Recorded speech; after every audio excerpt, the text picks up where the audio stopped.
Hey there everyone, welcome back to my channel and welcome to the fifth and final deck list of my Countdown to World series for Final Fantasy trading card game. We've had 5 deck lists, one for every day of the week leading up to the event, and don't forget to check out Square Enix's official Twitch stream for Worlds itself, where you can see me and all the players for Worlds and everyone just playing to get that top spot.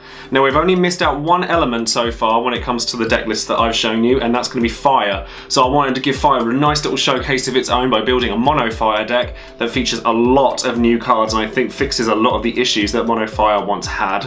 Now before we begin, don't forget to check out all of my social links in the description box below, which includes my Patreon page where you can check out all of my videos with early access if you're a patron, as well as a plethora of other bonuses as well, and also my Discord chat where we've built a nice little community. We've got over 100 people in there already and it's only been live a week, so be sure to come and join in with us and chat and chill and all the good stuff. So let's get on with the deck, shall we?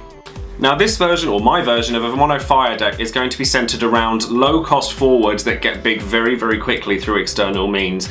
Now there are 10 total 2CP forwards in this deck, including Ledna, which is a great early game play because it can help keep you alive for the first few turns against opposing aggro decks. Sol, which obviously goes very well with Aegis and Warrior of Light in general. And then we've got a Warrior, which is going to be a push card, but there's only one of that in the deck because you don't necessarily need to have it and it's quite easily removed.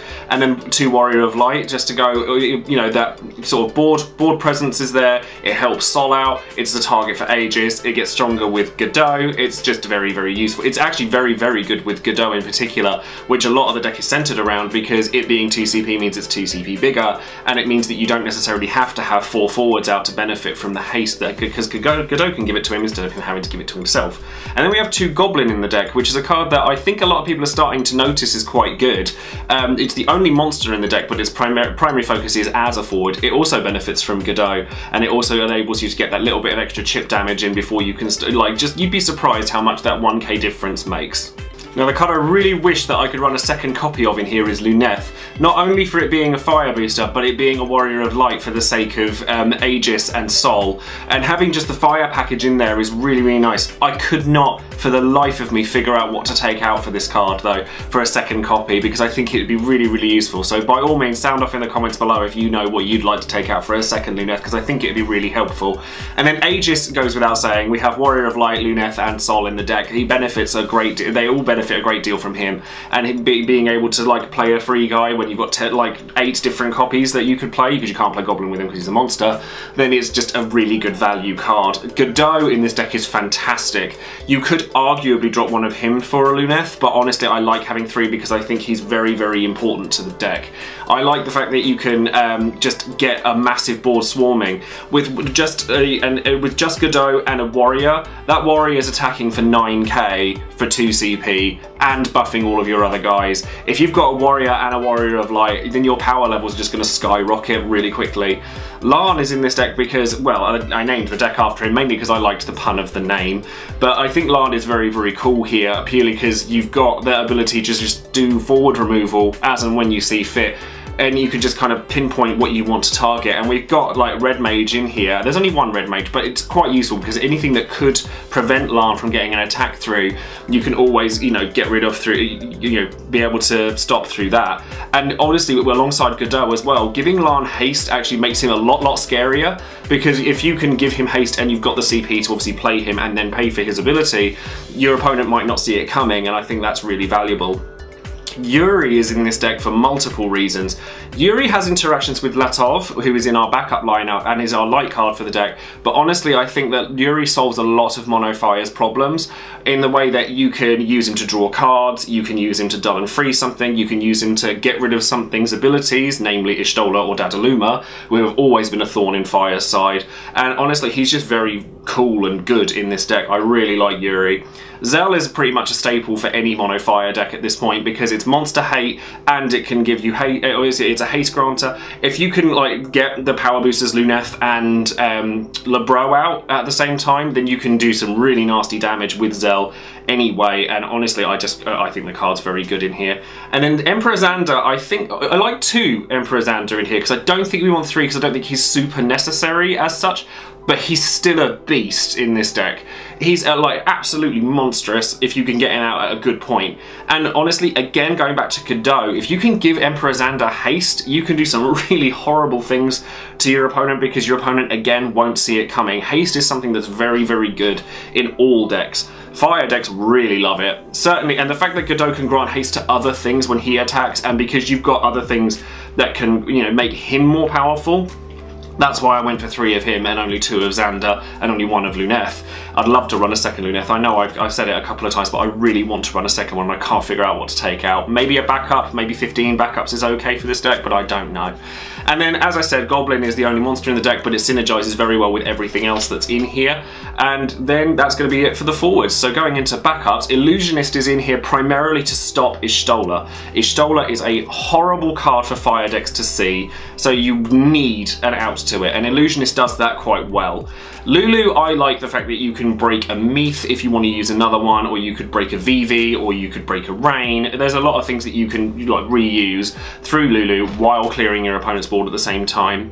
Meeth honestly solves so many problems for fire, it's crazy.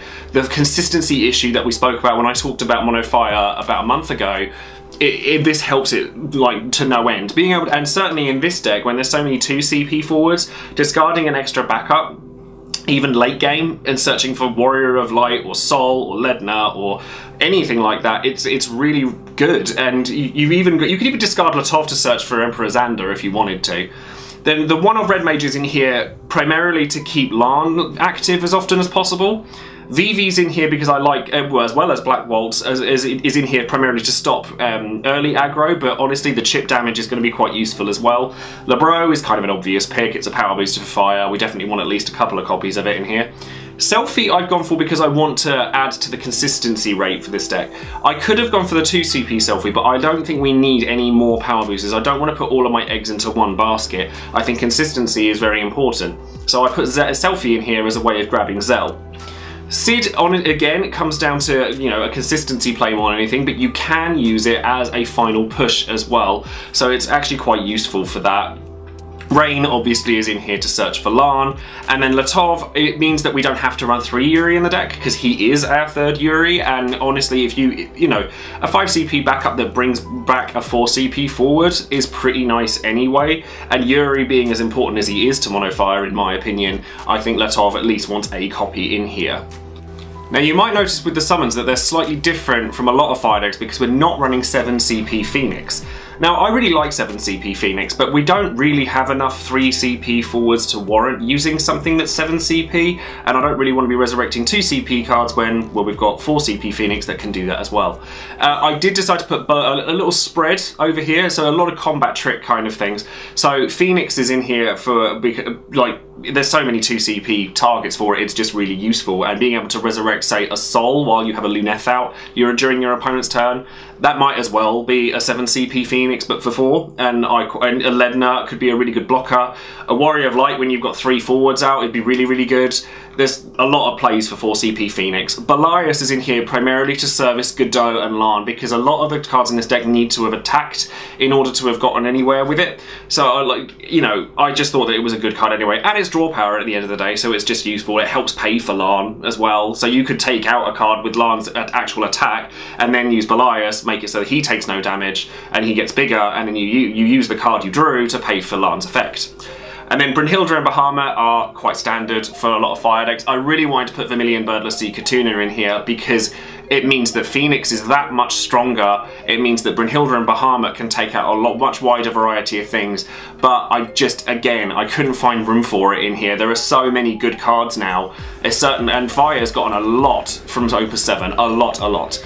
I didn't want, I'm already on 16 backups, and I didn't, 26 forwards may be a bit pushing it, but I'm already struggling to find room for extra Luneths.